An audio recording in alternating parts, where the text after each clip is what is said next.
That's why I still got all this shit tatted on my neck because like after all of that happened, because I was like, look, all I want to speak is truth. I remember when things went a little left with Viacom, when you was like, man, 100%. I'm done for a minute, man. And that was the thing too, like to me, a little of that shit was like heartbreaking almost because I had been there since a teenager.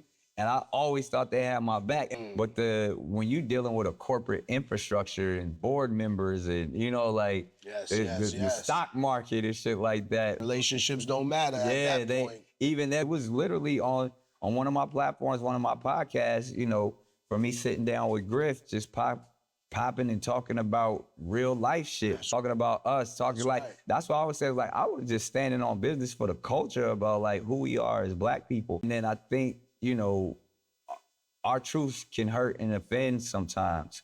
And people don't understand that when you speak of your truth, your truth can be a weapon to somebody else. That's why I still got all this shit tatted on my neck because like after all of that happened, because I was like, look, all I want to speak is truth. And that footage was, somebody cut the footage together to make it look like I was on some anti-Semitic stuff. And then in the same setting, because of the conversation, the exact same thing happens to me.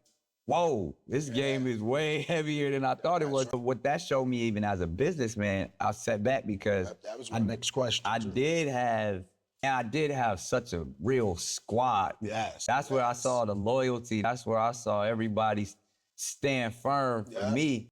And